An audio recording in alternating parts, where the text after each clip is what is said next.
So I'm just going to give a little bit of an overview of well, the past year at Loving Spoonful and some of our new programs. I'm going to talk a bit about the small space garden kits, which was a small project that was funded through a grant from your club through Rotary. But I also wanted to just give an overview of some of the other stuff that we're working on and some of the new directions that we're moving in as an organization. Let's see if I can, how do I change pictures? Okay, there we go.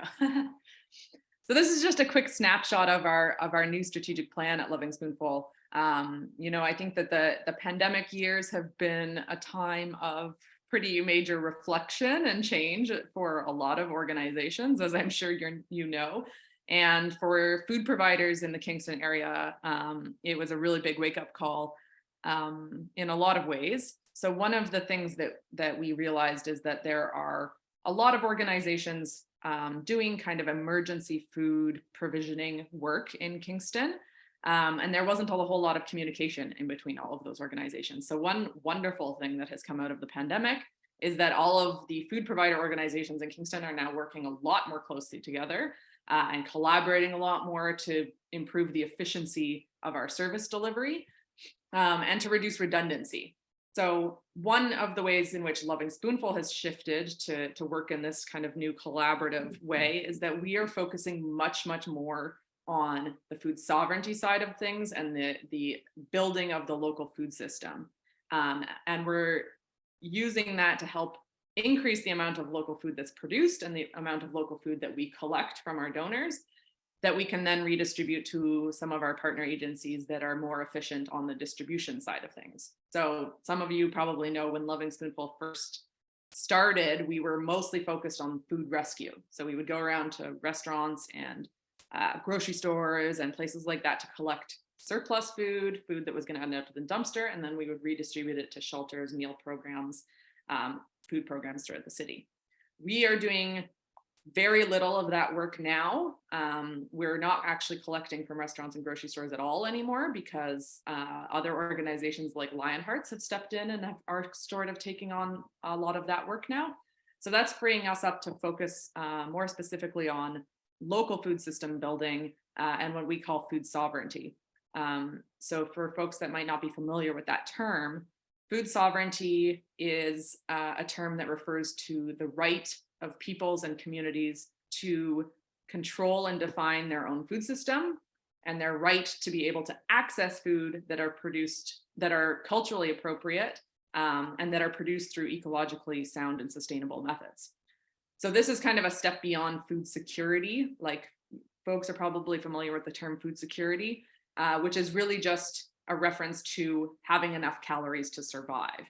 Food sovereignty takes that one step farther to say that, we should all have the agency to be able to consider where our food is coming from, be able to afford the food choices that we want, and be able to access those foods in a dignified way.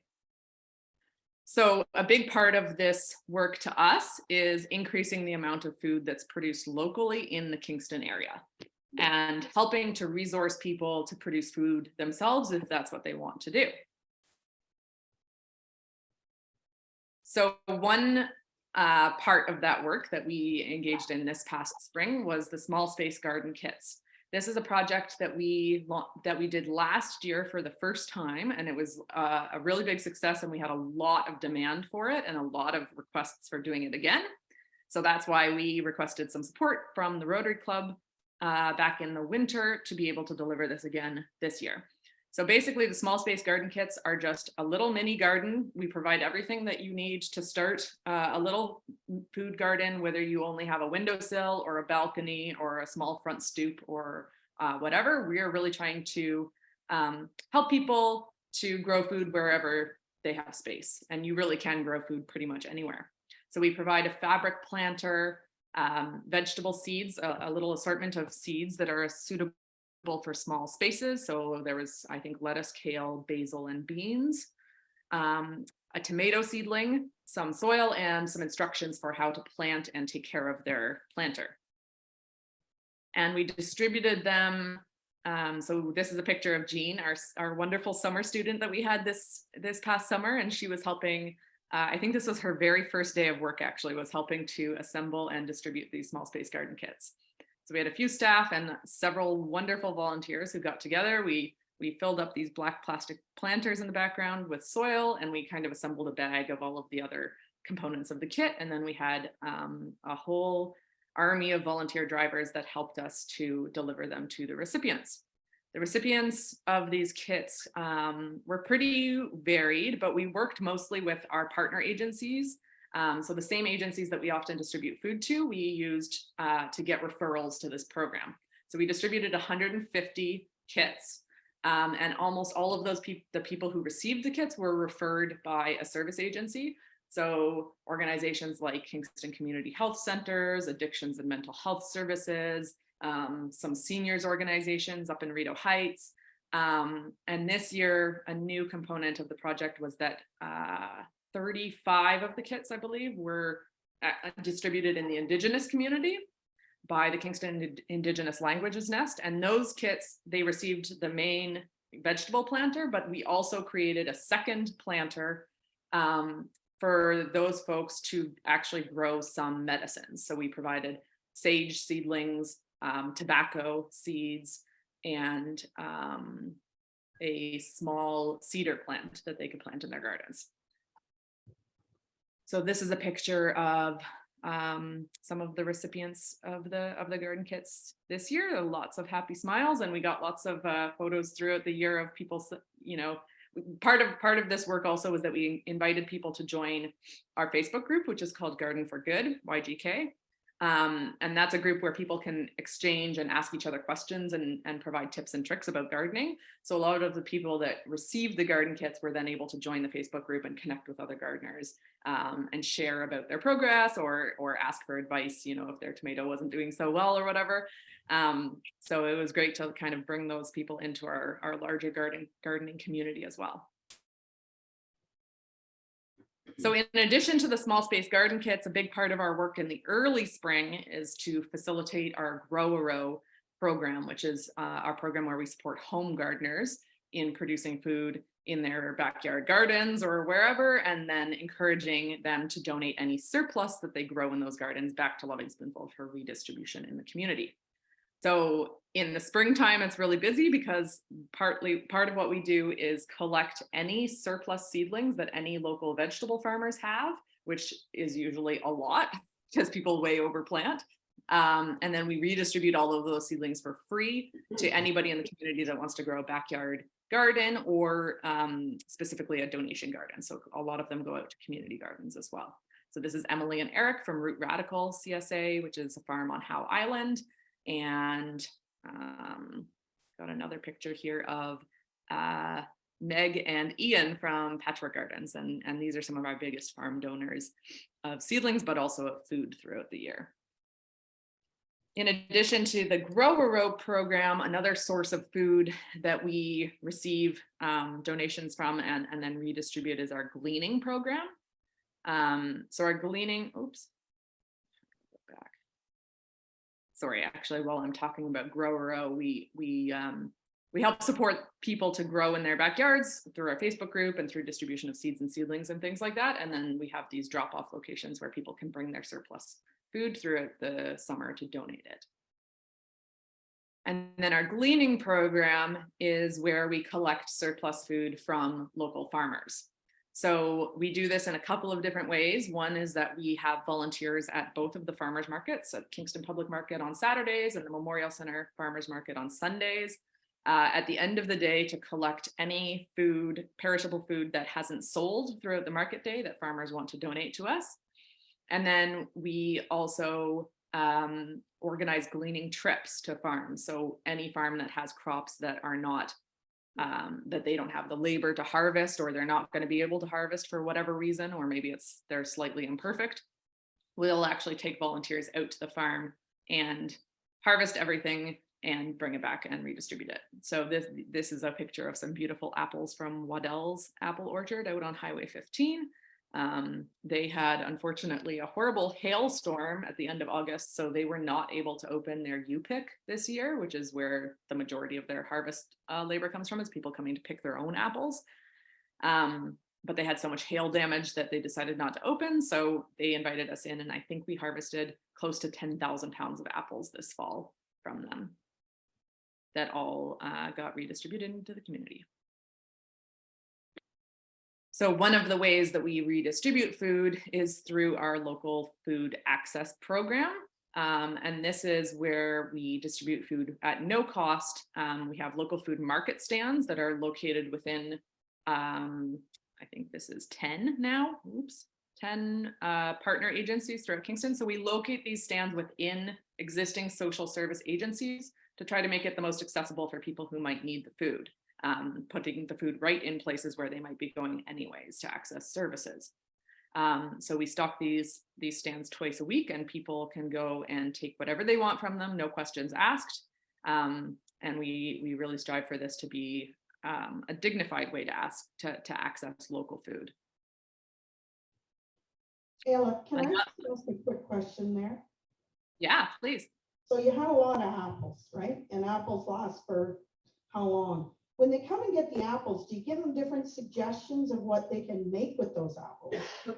Like apple sauce for babies, you know, a baked apple for dessert. Yeah, at our local food market stands. Oh, sorry. How many people make their own baby applesauce, do you think, today in 2020? 21? Yeah, I do. I'm a grandma. I make my own.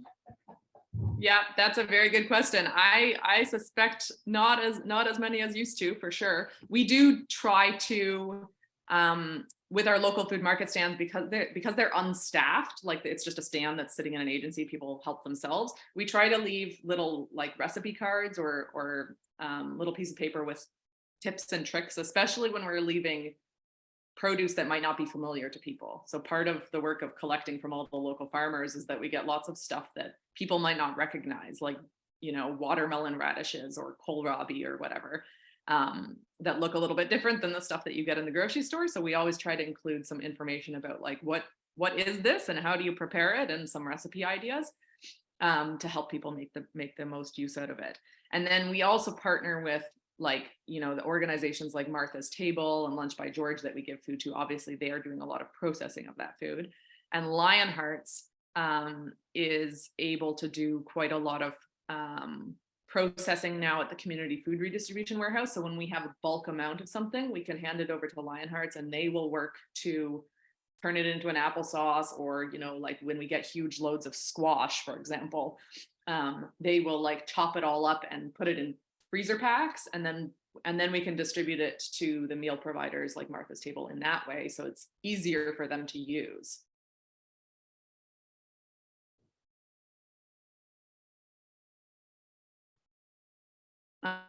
So moving on, I wanted to talk a little bit about our newest program. Well, actually, we have a couple new programs this year, but one of the new programs this year is Community Harvest. So some of you have probably heard of Community Harvest. It's been a long-standing program in the Rideau Heights neighborhood I think it's been about 10 years that it's been operating as a grassroots initiative, kind of fiscally sponsored by Kingston Community Health Centers.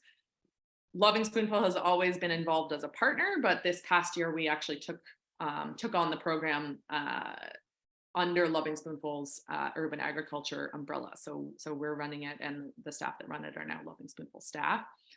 The Community Harvest program has 3 urban agriculture sites throughout the city where we grow fresh vegetables and a few fruits, and then we distribute them mainly through our community harvest markets, which are affordable access farmers markets, one in Rideau Heights and one new one at Calvin Park Library.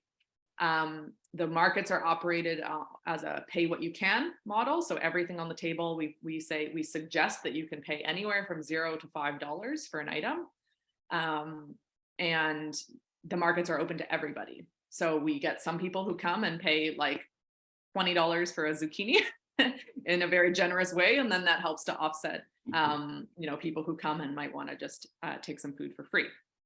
So all of those proceeds then get reinvested into helping to run the gardens and to pay our staff farmer, who kind of coordinates all of the volunteers and coordinates the gardens. This year, the That's a picture of Jean and Fiona, two of our staff at the new market at Calvin Park.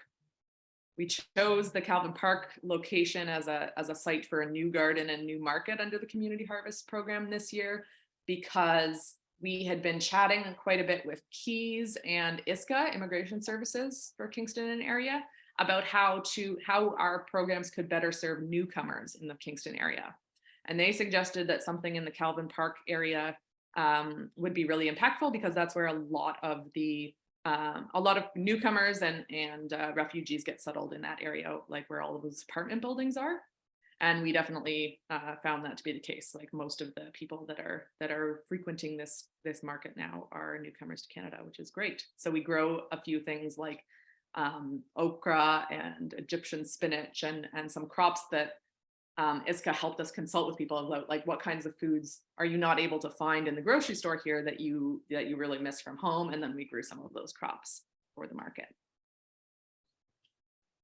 These are some pictures of us constructing the new gardens right outside Calvin Park branch library. And that's an aerial shot. We had a volunteer with a drone that came by this year and took a picture of, so the top corner there is what it looked like before, brown barren square of grass in between the driveway and the road. Oops. Oh, what just happened there? Sorry. And now we have, I think it's 16 raised beds ranging in length from 16 to 45 feet. So it's quite a large garden. I would encourage people to go drop by if you'd like to.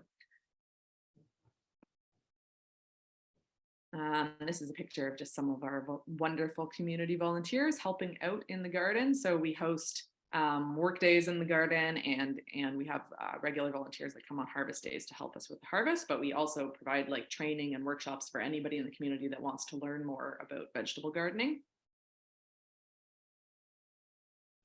The food produced in the community harvest gardens also goes into our community kitchens program. So this is another COVID innovation, is the outdoor kitchen. So obviously when COVID first hit, we were not able to run our regular community kitchens programming in the fairly small commercial kitchens that we had access to. So we moved it all outside, and people had great fun doing that. So this was kind of our original setup. We just had a couple of propane burners and like really just making do with what we had at the beginning of the pandemic.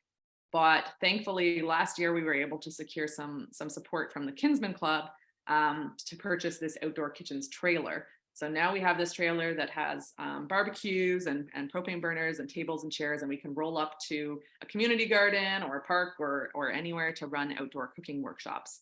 And this is proving to be very popular still now. I mean, obviously we're not out of the pandemic, so it's still very relevant in that sense.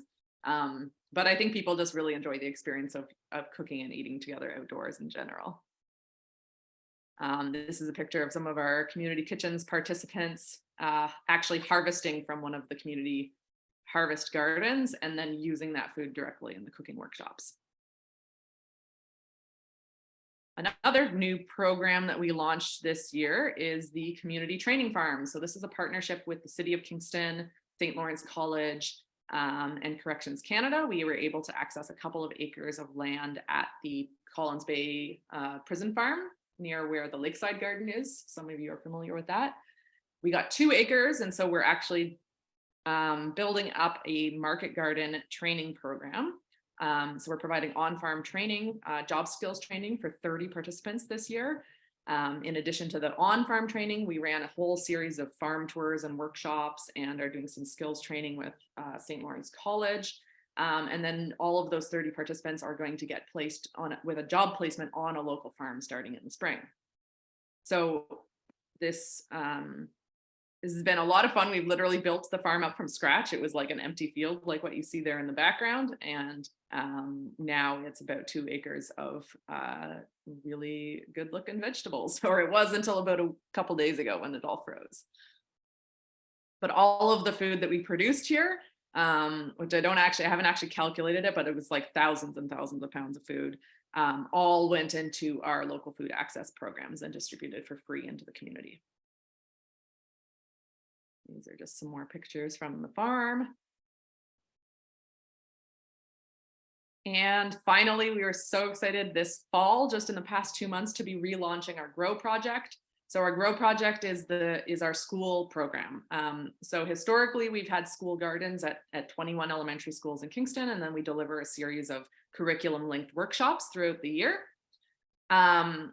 We had to shut down the program, obviously, at the beginning of the pandemic because nobody from the outside of the school community was allowed to go into schools during the first year or two of the pandemic. So that kind of aligned with some changes in our funding structure, and we had to shut the whole program down for 2 years. But we were super pumped to relaunch it this year, and in a little bit of a different way. So now, instead of focusing on the school gardens at each school, we're focusing on bringing students on field trips to our community harvest gardens and to our new urban farm. And then we're still doing the in-school workshops as well.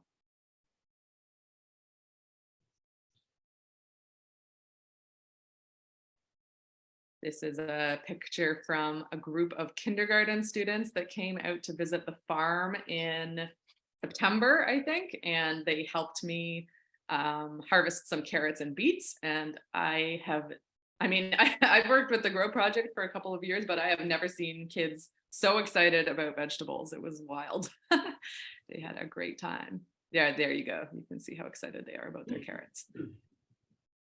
Even the teachers were like, oh my God. They're like yelling and screaming and like, carrots, oh my God. So it's pretty awesome to be able to bring kids to the farm where we have lots of stuff growing, so that, you know, it's a bit beyond the experience that they've got in the small school gardens, because they can come to the farm and they can touch and feel and harvest and smell like all of the different crops that we have growing there. And our Grow facilitator runs like some great workshops with them and has them paint some signs for our vegetables and stuff like that. So that's been a lot of fun this year, and we're really looking forward to continuing that in the spring. That's the Grow project. We'll be continuing that into the spring, and we're working right now on, you know, kind of gathering our thoughts from this year. We had a lot of new projects with the community harvest and the community farm this year. So we're trying to synthesize all of the lessons that we learned this year in the first year of those projects, and figure out how to build them up even better next year. So I'll leave it at that.